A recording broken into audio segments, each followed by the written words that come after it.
নমস্কার সবাইকে, ছট পুজোর ব্লগে সবাইকে স্বাগত। তোমরা কি ভাবছো আমি ছট পুজো করছি? না, বাঙালি তোমরা সকলেই জানো। কিন্তু যেহেতু ছট পুজোটা আমাদের এইদিকে গঙ্গার ঘাটে হয়, আমার মতন প্রত্যেকটা বাঙালি কিন্তু দেখতে চলে আসে ছট পুজো। তাই আমিও আমার দুই মেয়েকে নিয়ে আর বরকে নিয়ে চলে এসেছি দেখতে ছট পুজো। তো এসেই যার সাথে দেখা হলো সে হচ্ছে রুমাদি। ভীষণ ভালো লাগলো, যেহেতু দিদি এখন আর এখানে থাকে না, তাই অনেক দিন বাদে বাদে যখন দেখা হয় খুব ভালো লাগে। আর এই দুজন যে দিদিকে দেখতে পাচ্ছ, এই দিদি হচ্ছে এই ফেসবুক থেকে চেনা পরিচিত দুই বোন, পম্পম আর পগলু প্রিন্স কাকাকে পাকড়াও করেছে, মানে ওদেরকে এখন নিচে নিয়ে যেতে হবে ঘোরাতে। আর দেখো অন্ধকার হয়ে এসেছে, বাবাইকে সেই বিকেল থেকে বলছি নিয়ে যাওয়ার জন্য। যাই হোক, ও এসে স্নান টান করে খাওয়া দাওয়া করে নিয়ে আস্তে আস্তে সন্ধে হয়ে গেছে। আসার পর দেখো আমরা তো এখানে সবাই দেখছিলাম, আর দূরে দেখেছো একটা ছোট্ট মন্দির, ওই যে অরেঞ্জ কালারের, ওই মন্দিরটা হচ্ছে বজরংবলীর মন্দির। তো পম্পম আর পগলোকে ঠাকুর দেখানোর পর উপরে আনতে বলছিলাম, কিছুতেই পম্পম আসবে না। কেন বলো তো, বাবাই যখন ছোট ছিল, ও 1-1.5 বছর, ওই সময় পম্পমকে সাথে করে নিয়ে আসতো। বাবাই স্নান করতো আর বাবাই পম্পমকে বজরংবলীর মন্দিরে বসিয়ে রাখতো। আর ও ছোটো থেকেই না ওখানে পুজো করতো, তাই আজকেও বায়না ধরেছে ও যাবে। আমি বারণ করলাম, কিন্তু বাবাই বললো থাক যাক। মা গিয়ে দেখলাম ও আগেই কিন্তু ঠাকুরকে নমস্কার করলো, মানে ওর খুব মনে আছে ছোটোবেলা থেকে যে এই জিনিসটা করে। ঠাকুর যাতে ও সারা জীবন যাতে এইরকমই ভগবানের উপর শ্রদ্ধা ভক্তি দুটোই থাকে, এটাই প্রার্থনা করব। তারপর আমি তো পড়াতে চলে গিয়েছিলাম আর বাবাইকে বলেছিলাম যে আমাকে আর মেয়েকে নিয়ে ঠাকুর দেখতে, মানে এই ছট পুজোর এই সাজানোগুলো দেখতে নিয়ে যেতে হবে। তো আমি পড়ি আসার পর বাবাই আমাকে আর মেয়েকে নিয়ে বেরিয়েছে। পগলোকে নিয়েও বেরানোর কথা ছিল, কিন্তু পগলো যেহেতু মা আর বাবার কাছে ছিল, মানে মা আর বাবা নিয়ে গিয়েছে দোকানে, তাই ওকে আর নেওয়া হয়নি। আর দেখো কেন এসেছি দেখতে, তোমরাই দেখতে পাবে রাস্তাটা কত সুন্দর সাজানো।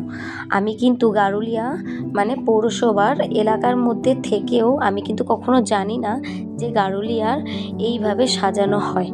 আগের বছর একটা কি কাজের জন্য এসেছিলাম, তো এরকম ছট পুজোর বিকেলেতে, তখন থেকে এত সুন্দর করে সাজানো, তো তখন অনেক ভিড় ছিল বলে যেতে পারিনি।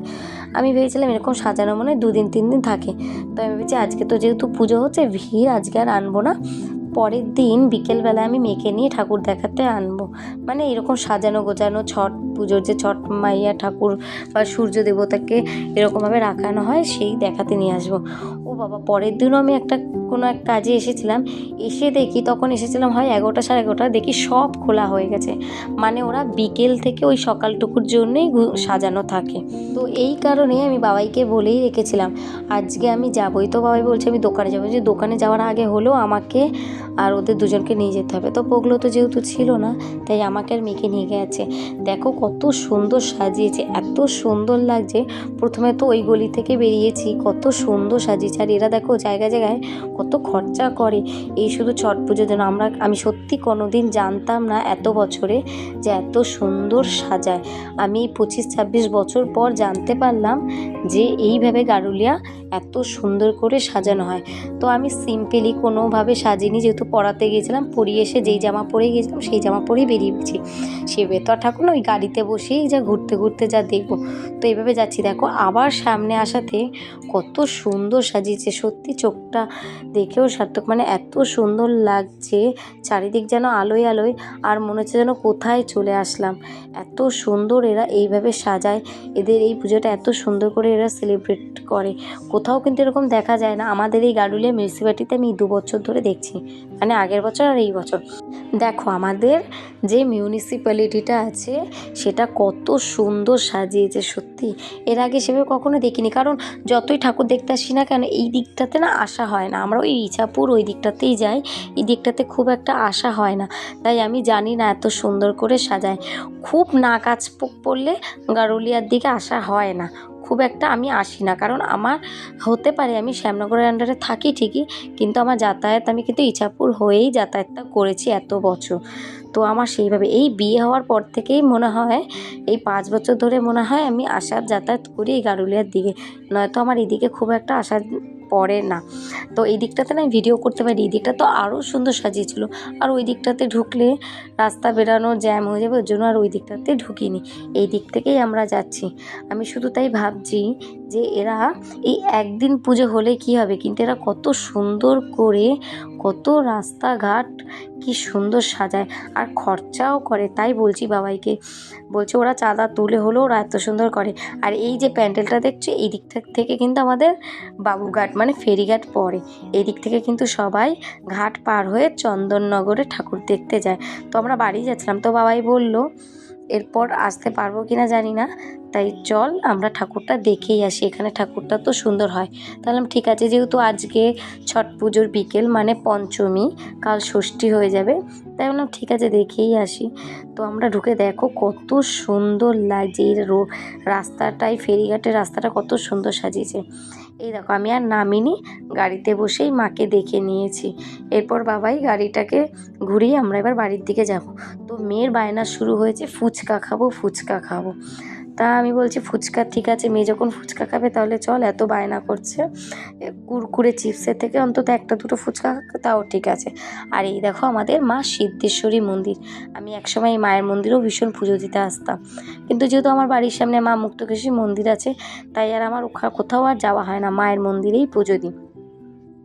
এরপর বাড়ি ফেরার পথে দেখো আর একটা মা, কত সুন্দর এই পুজোটা। আমি বলছি না, আমি এই দিকটাতে আসা হতো না বলে আমি কখনো এইদিকে যে পুজো হয় আমি জানতামই না। তো যাই হোক, আমরা এবার যাচ্ছি ফুচকা খেতে এমন একজনের কাছে, যেটা হচ্ছে বাবাইয়ের বন্ধু। আর বাবাই ওর ফুচকা ছাড়া খুব একটা কারোর ফুচকা খায় না, যদি ফুচকা খাই তাহলে সঞ্জয়দার ফুচকাই খায়। সবাই চেনো, গারুলিয়ার এসি মার্টের সামনেই বসে সঞ্জয়দা, ওর ফুচকাটা সত্যি খুব টেস্ট হয়, খুব ভালো। আর ফুচকার যে মানে মচমচে ব্যাপারটা, সেটা কিন্তু সঞ্জয়দার কাছে খুব ভালো পাওয়া যায়। তো যেতে যেতে দেখো এখানে তো অনেক ধরনের কালারের লাইট বা টুনি লাইট যেটাকে বলো সে দেওয়া আছে। তো মেয়ে এই কালারগুলোকে বলতে বলতে যাচ্ছে, গ্রিন, ব্লু, ও ব্লুও বলতে পারে না, বিউ, ইয়েলো, এইসব ভাবে বলে, ভালোও লাগছিলো। তো আমরা চলে এসেছি দোকানের সামনে, প্রথমে পোগলোকে নিয়ে নিলাম, ও বললো হ্যাঁ যাবো। তো ওকে তুলে নিয়ে আমরা যাচ্ছি এখন ফুচকা খেতে। দেখো এই রাস্তাটা কিন্তু আমাদের ঘাটের দিকে যায়, আর একটা ঘাট, সেই ঘাটের দিকে দেখো এই রাস্তাটাও কত সুন্দর সাজিয়েছে, হালকার ওপরে, তবে খুবই সুন্দর লাগছে, তাই না? রাস্তাঘাট একটু আলোয় আলোয় ভরা থাকলে তো দেখতেও সুন্দর লাগে। আর এই কটা দিনই তো, এরপর তো সবই আবার অন্ধকার হয়ে যাবে, যত ফেস্টিভ্যাল সব তো শেষ হয়েই গেল, আবার সেই ফেব্রুয়ারি মাসে সরস্বতী পুজো। দেখো গল্প করতে করতে চলেই আসলাম আমরা ফুচকা খেতে। তো আমরা প্রথমে এসেই দেখি ভিড় হয়ে রয়েছে, তো বললো না অসুবিধা হবে না, তোদেরকে দিয়ে দেবো। আর আমি যখনই আসি আগেতে ফোন করে আসি, কেন বলো তো, দাদার এত ফুচকার সেল সেইভাবে পাওয়া যায় না, তাই আমি দাদাকে ফোন করেই আসি, দাদা যদি বলে হ্যাঁ চলে আয়, তখন আমরা চলে আসি। এরপর আসার পর দেখো আমি ওদের সাথে ইয়ার্কি করছি, তোদেরকে ফুচকা দেবো না আমি খাবো, কেন বলেছি, দুজনেই রাগ করে গাড়িতে উঠে আছে। আর তোমরাই বলো, ফুচকার গাড়ির সামনে কতক্ষণ দাঁড়ানো যায়, অন্য কেউ খেলে নিজের তো একটু লোভ লাগে, তাই আমি একটু পেছনেই দাঁড়িয়ে আছি, ভালো লাগছে না, কখন খাবো। আর এই দুটোকে একটু পাহারা দিতে হচ্ছে, যেহেতু বাবাই একটু ওর এক বন্ধুর সাথে দেখা করে কথা বলছে, তাই। এরপর আমরা কিন্তু ফুচকা খেয়ে নিয়েছিলাম, আমি আর সেই ভিডিও ক্লিপটা নিইনি, যেহেতু একটু রাত হয়ে গেছিলো, তাই তাড়াতাড়ি করে ফুচকাটা খেয়ে নিয়েছি। এবার খেয়ে নিয়ে আমরা কিন্তু বাড়ি যাচ্ছি। আজকের মতন আমার ব্লগটা এখানেই শেষ করছি। যদি ভালো লাগে তাহলে একটা লাইক, কমেন্ট, শেয়ার করতে ভুলবে না। আর আমার পুরো ব্লগটা তোমাদের কেমন লাগলো অবশ্যই কিন্তু কমেন্ট করে জানিও। ভালো থেকো, সুস্থ থেকো, সাবধানে থেকো। রাধা রাধা।